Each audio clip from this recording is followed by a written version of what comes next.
News for calling Secretary Hillary Clinton a bigot. Clinton first tried painting Trump as a racist as she tried to fend off attacks for a pay-for-play scheme at the Clinton Foundation. Trump responded by saying she's the one that's the bigot. So what does he mean by that? Donald Trump is here to go on the record. Thanks for joining us tonight, Mr. Trump.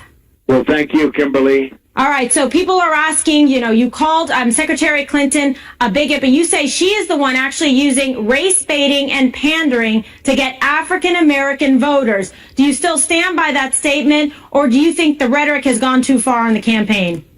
Well, I don't know too far or not. I can tell you that they have done, and she has done, a terrible job for the African-Americans. You look at their numbers, you look at what's going on statistically. 40% in poverty, 58% of African-American youth can't get jobs. It's on and on. You look at the crime rates, you look at education in the inner cities, you look at, just take a look at what's happening with respect to crimes. And it's a terrible job that she has done, terrible job that the Democrats have done. They've run the inner cities for years, and look what you have. They're like war zones. In many cases, war zones, and in many cases, they're worse than war zones. Yeah, that's a real problem. I can tell you, having been, a former prosecutor and working in areas like that, in gang areas and communities, that you see really just the poverty and the violence going hand in hand, just crushing opportunity for people. Now, today you tweeted that you will. Worse. Yeah, that's the problem. It's getting much worse. It's at a level that we've never seen before. It just gets worse and worse, and all she wants to do is get the votes of the African Americans and the Hispanics. Get the votes, and then she'll say, I'll see you in four more years, because they are doing such a poor job in terms of education, crime, jobs. I mean, you look at jobs. The jobs are a disaster. But it is a very, very sad thing. They want their votes, and they'll never hear from them again. All right, and you're making a direct play and outreach for that. And today I noticed a tweet that you said you're going to fix the failing poverty, crime, and educational statistics in these minority communities, which you said is largely a result of the local leadership. Some of the worst cities, like you said, have Democratic mayors. Let me ask you this. In terms of some bipartisanship, will you be able to work with those mayors to try to resolve and fix some of these issues? Well, I think it would be, and I think we would be, but I will say that it'll probably start changing around, because once they see the improvement in crime, it's so unfair to have a mother walking down a street with a young daughter or a young boy and somebody gets shot, whether it's the mother or the child.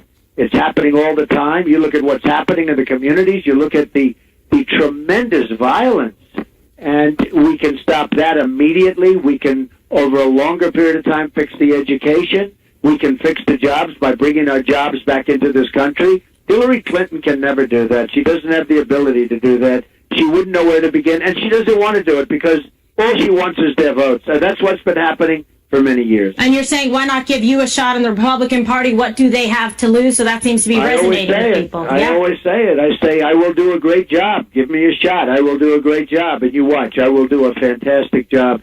Security, education, jobs.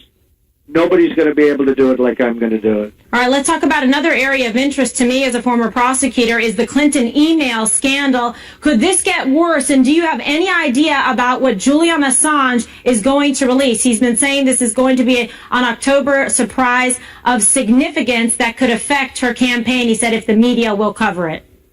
I have no idea, but I can imagine that it would be very bad. But if you look how bad it is right now. But it sounds like it's going to be very, very earth-shattering. We'll see what happens. I will say this. When she deleted 33,000 emails, those emails had some really bad stuff on them, because look at the ones that they found. And these are probably a lot worse. And then not only did they delete them, they used a method of deletion that you can never get them back. You saw that yesterday for the first time. So she knew what she was deleting. It's a criminal act. She knew exactly what she was deleting. And using that kind of extensive, bleaching technique, et cetera, shows a consciousness of guilt, we would argue, as a prosecutor. Yeah. It's very expensive. Probably, foolproof. I don't know. I hear the NSA maybe has the emails. A lot of people say NSA would have the emails if they really wanted to get them. But obviously they don't want to get them. They're protecting her. They're coddling her. And it's the only way she can even consider running. I mean, she shouldn't be allowed to run.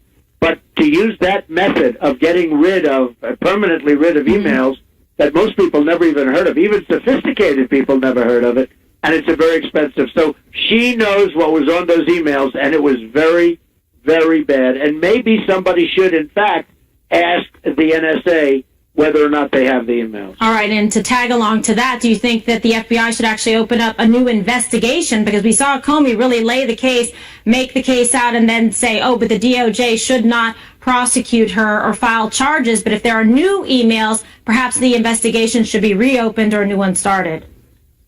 Well, it's very sad because everybody knew that she was very guilty in the last runaround, the last go-around, I guess you could say, and you look at what happened, and you look at the way the ruling came down, and it was shocking to people. In fact, everybody said, oh, wow, listen to that, and then all of a sudden at the end it was like, however, we're not going to do anything. It was a very, very sad day, I think, for law enforcement in this country. And believe me, the world is watching, and the world is laughing.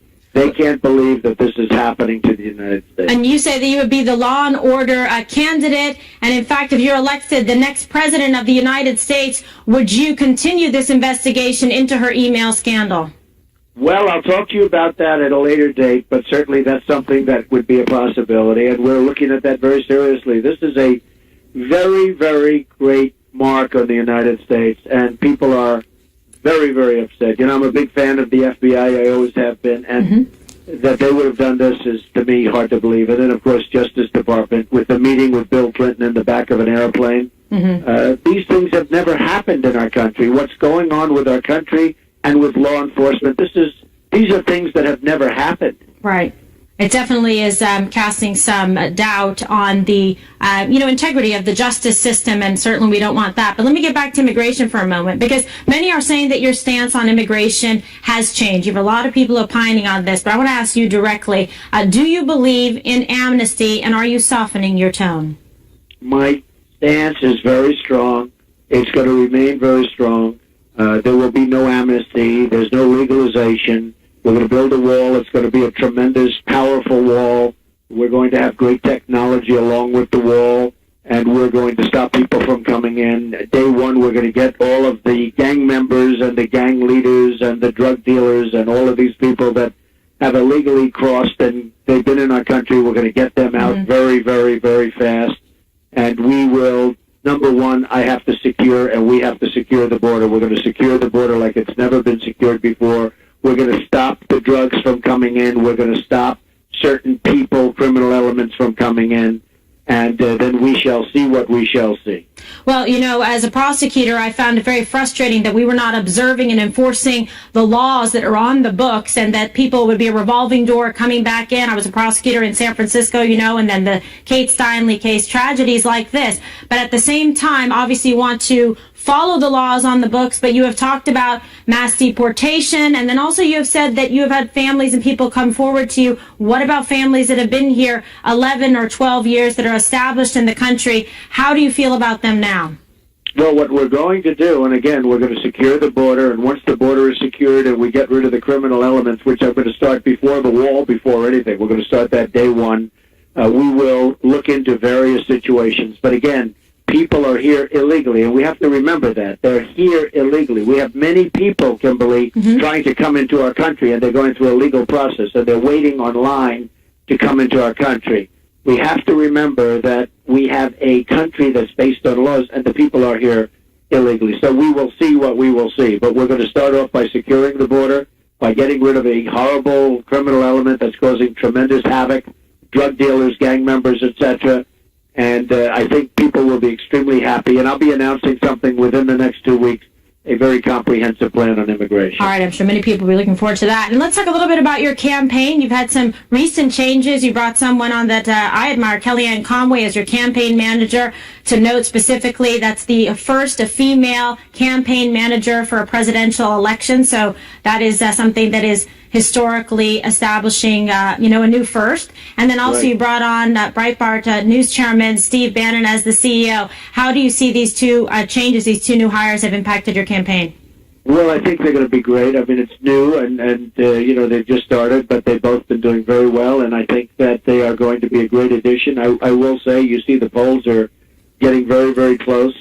Some of the individual states are literally, we're winning in some of the big states. And so I think you're probably seeing that. I assume you're reporting on it at some point. Yes. You probably know exactly what I'm talking about. But we've been doing very well over the last week and a half or 2 weeks. Yeah, the polls definitely, we're seeing a tightening in the polls and also in some of the numbers with the Hispanic community as well. Some of those numbers have just come out, so that is significant. And let's talk about this. A lot of people that know you, that have known you for many, many years, talk about, your temperament, your tone, somebody that your son Eric has called you, a humble man, people that work for you like you. But you have also said that you had some regrets when it comes to some of the things that you have said during this campaign. Is there anything specifically that you feel at this point that you regret, or do you want to reach out to different communities or people? Well, I just, we're running a campaign. I think we're doing a good job. We started off with 17 people. We're now down to 1. I've never done it before. I'm a businessman. I built a great business, an unbelievable company with some of the great assets of the world, some of the great real estate assets of the world. And,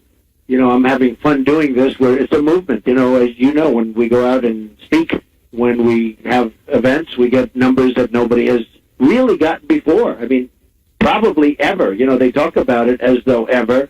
Your friend Bill O'Reilly said this, that he's never seen. It's the greatest political phenomena that he's ever seen. The rallies that we have are amazing. And I will say this, on temperament, I think temperament, and a lot of people have said that know me, that maybe my greatest strength is my temperament, and I have a temperament that wins. I have a winning temperament.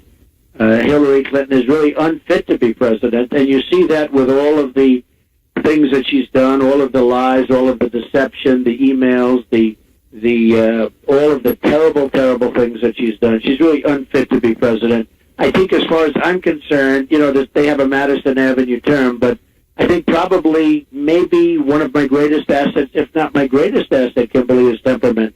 I know how to win, and I have a winning temperament, and that's what our country needs. We don't win anymore. We're going to start winning again. All right. Mr. Trump, thank you so much for being with us here tonight and going on the record. Thank you very much, Kimberly. Donald Trump making news just moments ago, right here on the record.